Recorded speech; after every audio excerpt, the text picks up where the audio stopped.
بسم اللہ الرحمن الرحیم۔ آج میں آپ کے سامنے ایک غزل کے کچھ اشعار رکھوں گا۔ میں پچھلی کچھ ویڈیو سے آپ لوگوں کو ایک احساس دلانے کی کوشش کر رہا ہوں کہ جتنا آپ اپنے جذبے کی کیفیت کو اچھی طرح سمجھیں گے، جتنا آپ حساسیت کے ساتھ زندگی کے مختلف جذبوں کو محسوس کر سکیں گے، اتنا ہی زیادہ آپ کا دل زندہ ہوگا۔ اور جب آپ کا دل زندہ ہوگا تو پھر اس کے بعد ہی آپ زندگی کی حقیقی معنویت کو سمجھ سکتے ہیں۔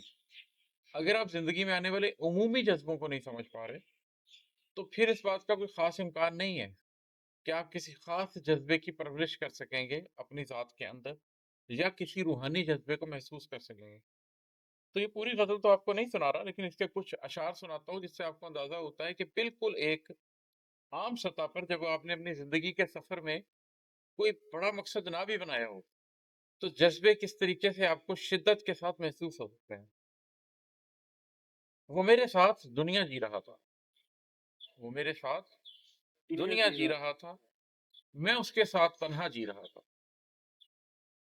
کبھی کوئی شخص آپ کے ساتھ پوری زندگی جی رہا ہوتا ہے، لیکن آپ اس کے ساتھ بھی تنہا ہوتے ہیں۔ آپ اپنی ذات کو لے کر بالکل محسوس کر رہے ہوتے ہیں، وہ کسی کے ساتھ ریزونیٹ نہیں کر رہی۔ یہ بڑا ایک لطیف احساس ہوتا ہے جس میں آپ کو اپنی ذات کے ایک علیحدہ اینٹی ہونے کا احساس حاصل ہوتا ہے۔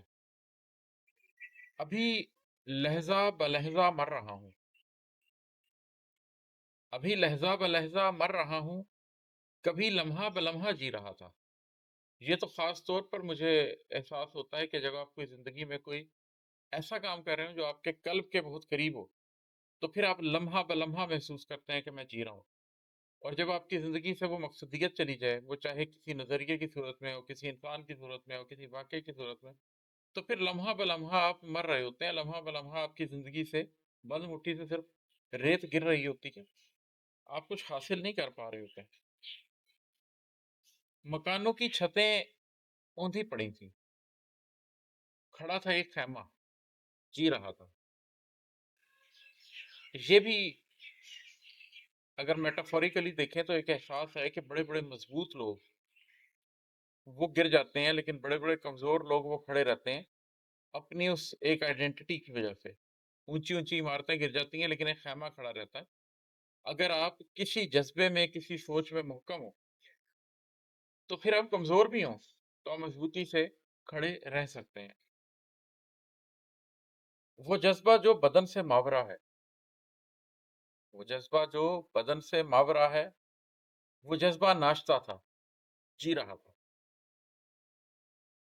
ہمارے بدن کی بہت سی خواہشات ہوتی ہیں، مادی زندگی کے بہت سے جذبوں کو ہم لے کے چلتے ہیں، لیکن کچھ جذبے بدن سے ماورا ہوتے ہیں۔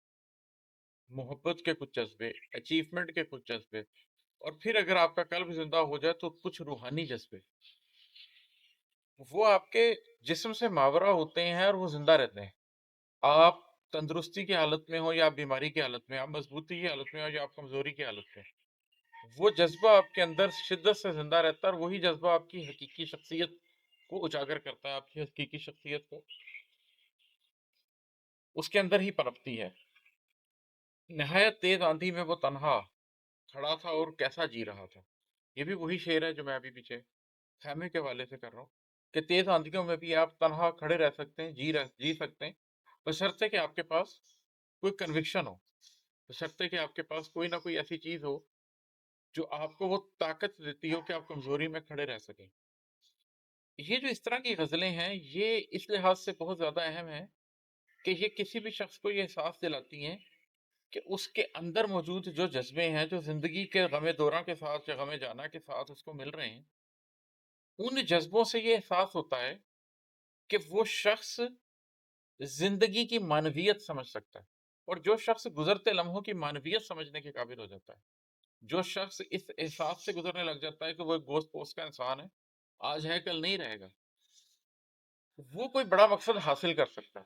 تو ضروری نہیں ہوتا کہ آپ نے بڑے بڑے جذبوں سے یا بڑی بڑی سوچوں سے اپنی زندگی کا آغاز کرنا۔ آپ جو بھی آپ کے قلب کے اندر جذبہ یا سوچ ہے، اس کو حساسیت سے محسوس کریں۔ اگر آپ اس کو حساسیت سے محسوس کریں گے تو اس سے بھی آپ کے قلب کے دروازے کھل سکتے ہیں، اللہ تعالیٰ کا